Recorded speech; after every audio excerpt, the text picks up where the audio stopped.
Centuries after the battle against Steppenwolf, Ares, son of Zeus, the king of the gods, rebelled against his father and attempted to destroy mankind. Having been created for the purpose of defending humanity, the Amazons drove off Ares, who was cast out and presumably destroyed by Zeus. But fearing his eventual return, Zeus created a magic sword for only the Amazons to wield, known as the God Killer, a weapon so powerful that it could destroy Ares if he ever returned. Cut then to the year 1918 AD, where mankind has been driven into conflict against itself for the umpteenth time in what is now called the First World War. The Amazons, who for the past several hundred years have lived on an island paradise called Themyscira, are unaware of any wars, but their ignorance is disrupted by the arrival of Captain Steve Trevor, a United States Air Force pilot on loan to British intelligence. Steve had recently found that General Ludendorff, a member of the German High Command, was planning a gas attack during the signing of an armistice between the Allied and Central Powers. Diana, the youngest of all the Amazons, and daughter of the Queen herself, believes that this man is likely Ares, who has somehow returned after his prior defeat. Despite her mother, Queen Hippolyta's wishes,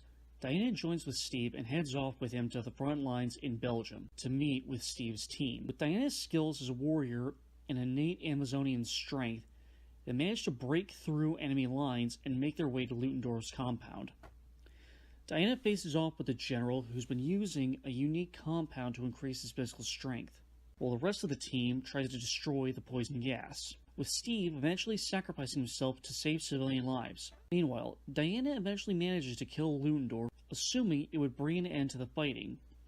But instead, it continues on, much to her horror. The true Ares then reveals himself to be a British diplomat named Sir Patrick Morgan, who Diana had met between leaving Themyscira and arriving in Belgium. Sir Patrick tells Diana that humanity's violence is not his doing, but simply a product of their own nature, explaining that they are naturally corrupt. Diana refuses to listen and attempts to use the God Killer against him, but Sir Patrick destroys the weapon easily, explaining that the sword wasn't the God Killer, Diana herself is. Diana had been told by her mother that she was sculpted from clay and brought to life by Zeus, when in actuality, she is the blood daughter of Zeus and Hippolyta, thus making her a god the same as Ares.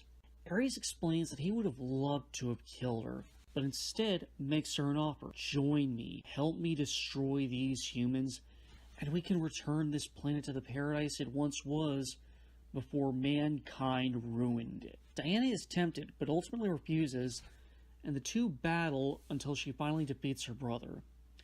We then cut to the modern day between the events of Batman v Superman and Justice League, with Diana working at the Louvre Museum in Paris. We see Diana receive a photograph of herself, Steve, and the rest of their team after liberating the people of a Belgian town in 1918. The same photo Bruce Wayne had stolen from Lex Luthor in Batman v Superman. Diana writes Bruce thank you, and then slips out into the night as Wonder Woman, and credits roll. Pros.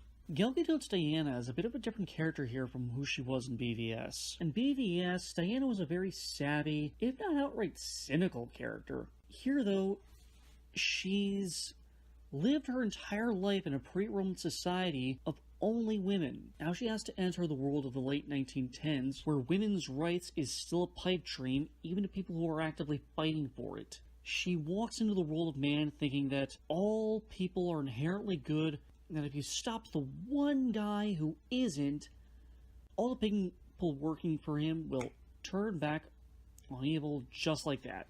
She walks away from that battle realizing that there are some people who are just shitty, some people who are good even if they're on the opposite side of the battle as you, and some people who are fighting on your side, but you're really not sure you could call them good at all. And this is where a true test of character comes along. You can either abandon your morals and accept the world as a horrible, evil place full of horrible, evil people, or you can adapt. The world isn't perfect, and most people aren't either, but that doesn't mean no one's trying hard to be better. That doesn't mean that people aren't worth fighting for. Because for every one bad guy, or meh guy, there are 50 good guys ready to say, screw that crap, screw it, try to make the world better. And that's why you fight. To make this imperfect world a little less gloomy and a little more cheery. And credit to Gaul for being able to portray that, especially with her monologue. They are everything you say, but so much more. It's not about deserve. It's about what you believe in. And I believe in love. And I like that she even sticks to that as she destroys Ares with her line, "Goodbye, brother." She acknowledges that even if Ares might be wrong, he's still her flesh and blood. He's still her family, even if she only found that out like half an hour ago. Chris Pine, aka Captain Kirk himself, as Steve Trevor. This dude is literally my favorite character in the movie. First off, I am a sucker for heroic sacrifices. I especially love how pumped he is when he finally gets away from the Germans in the plane without the poison gas. But then his face falls when he realizes what he has to do. He hesitates for a moment, but he eventually goes through with it, even if he realizes it's gonna suck. I also like his more comedic moments, like when he's subjected to the lasso of truth, and every time he tries to lie, he just tries so hard to hold in the truth before finally blurts out, because it hurts to lie, it physically hurts so much. It's genuinely hilarious. And the romance between Steve and Diana really is just so perfect. Especially the scene where Steve goes to Diana's room, and they just sort of stare at each other without saying a word. And we cut to the morning after. We don't know what they did between the scenes, but we know what they did between the scenes. I really love Steve's little gang of mercs. You got Syed Tagmoe, I don't know how to say that, I am really sorry, as Samir, a Moroccan conman. You have Ewan Bremer as Charlie, a Scottish sniper with PTSD, and Eugene Brayrock as Chief Napi, a Native American smuggler. Everyone's got their own thing, everyone's got their own baggage, and I like that we get just enough of everyone's character to know who everyone really is, but not enough that it detracts from the rest of the story. And I'd say the same for Etta Candy. I like that she cares for Steve as his friend and maybe even an older sister, or she just dotes on her crazy boss just a little bit because he keeps putting himself in ridiculously dangerous situations. I also love how she immediately takes a liking to Diana, and I think even plants the what you believe in idea in her head before even Steve does. When Diana's trying on clothes, she asks Etta how can anyone fight in these outfits, and Etta replies that they fight with their principles. It's not something she really says with a lot of conviction, but I think it is something that she does ultimately believe. Hey, you don't fight with your fists, you don't fight with a gun, you fight with your voice. You don't fight flippantly, you fight for the things you believe in. I think anybody can really appreciate that. Connie Nielsen and Robin Wright were both great picks for Hippolyta and Artemisia, and I wish they were more developed. But I like their debate between why prepare for what'll probably never come versus always prepare for perhaps. I also really love the scene where Hippolyta wishes Diana farewell. It was in the trailers, but sometimes scenes are in trailers because the audience deserves to see how wonderful they are early. I think David Thewlis' Ares is a pretty underrated villain. Yes, he looks silly when you see his actual face on top of the big CGI body, and he probably does sound a little dopey with his digitally deepened voice. I will destroy you! But I really do like his character regardless. He's the classic humans are bastards and they all need to die trope, but the way he says it actually makes me entertain the idea. Yeah, I put the ideas for horrible, destructive weapons in the heads of human beings, but I don't make anyone build them and use them. When I first saw this movie, I was thinking about the Syrian civil war, and how the president of that poor country has literally used poison gas attacks against his own people. And when I rewatched the movie a few weeks ago for this review, I was instantly reminded of the horrible terrorist attacks on the mosques in Christchurch, New Zealand. And these all just made me think of how shit people can be. I'm reminded of a quote from Rorschach from Watchmen. God doesn't make the world this way. We do. But on the flip side, the devil doesn't make the world this way either. He might feel vindicated that it's our choices that have screwed the world up, but it's still not his choices that made World War I happen. Ares didn't tell anyone to do anything. He just whispered, "Hey, try this." And it's our fellow humans that went, "Oh my god, dude, that's brilliant. Yes!" And if your entire philosophy is humans are bastards who want to destroy each other and destroy everything around them, it really just adds to your point when you suggest to them, "Hey, here's a really horrible thing that no one should probably ever do. Oh, do you want to do it?" And their first reaction is, "Hell yeah, I want to do it." Then it probably just adds to his point. It just vindicates it. And I'm like, yeah, you would say that, wouldn't you? Fuck, you're awful. Danny Houston and Elena Anaya are both hilarious as General Ludendorff and Dr. Poison, while also being genuinely effective antagonists. They both seem like people who are defined by this war. They need it to keep going because polite society has no place for people like them. And I like how they're genuine partners. Dr. Poison helps Ludendorff regain the strength from his youth and then some with her concoctions. And Ludendorff encourages Dr. Poison in her efforts to create poisonous and acidic gases. And I really love the bit where Ludendorff is at a meeting with the rest of the German High Command, who are all on board with the armistice. He's like, "No, we need to keep fighting." That's a horrible German accent. But basically, he says, "Yeah, you know what? If you guys aren't going to be on board, then I really don't need you." And so Dr. Poison comes in with a canister full of her gas, and he leaves them with a gas mask. He takes her concoction to make himself strong, and he holds the door closed while the rest of them try to get out before they die.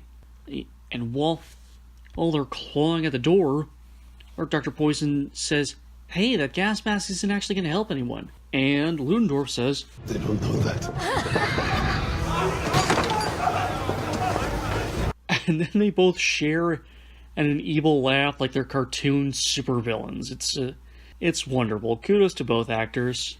I've gone back and forth about the score by Rupert Gregson Williams, but on the plus side, he really does do a good job with bits of incidental music. Like the scene where Diana tries and fails repeatedly to walk through a door with her sword and shield, before finally succeeding. And he's also really good in the epic moments, like the battle on the beach, or the No Man's Land sequence. And he's also smart enough to actually use the Zimmer theme. Isn't that crazy?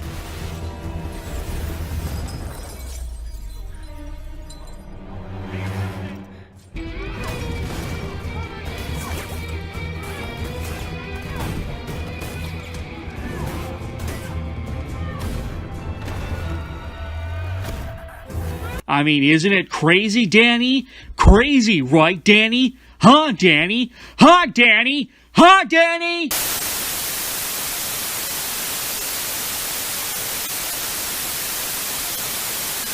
I think the sound editing could have helped sell these moments a little better, but Patty Jenkins does a really great job with directing the action sequences, and of course Damon Caro is brilliant as always at choreographing everything. Special kudos, of course, goes to the beach battle between the Germans and the Amazons, because there actually is a real-life precedent for industrialized armies being equal or surpassed by comparatively less advanced units, like the Battle of Rorke's Drift between the Zulu tribe of Southern Africa and the British Army back in 1879.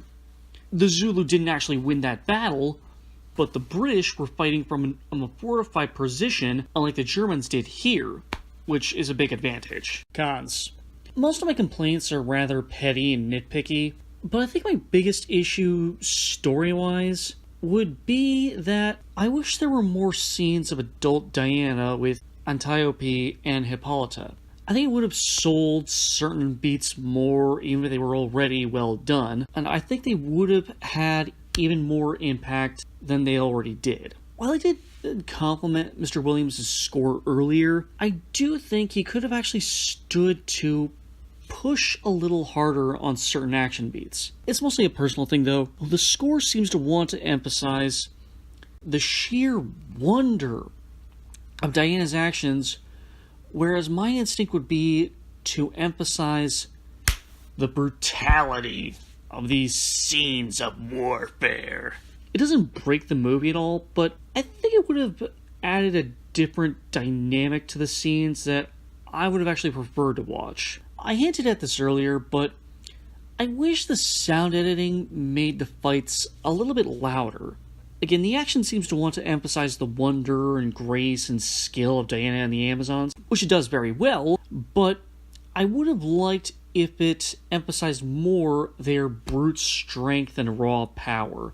Again, I like action that's more brutal and heavy-hitting as opposed to more graceful and balletic even. Nothing's wrong with ballet, or anything like that. I just prefer a different aesthetic, that's all. This one is more of a quibble than it is an honest complaint. Why doesn't Steve just up and tell the Amazons who he is? It's an isolated island full of people who clearly have no ties to the enemy. So there's no risk of someone leaking the info to the Germans, and they also have no ties to the US or the UK, so they can't exactly tell on him to his bosses. They clearly don't trust him, he has no means to escape, and they just killed a bunch of modern soldiers with just pre-gunpowder era weaponry. You might as well tell the truth out the gate.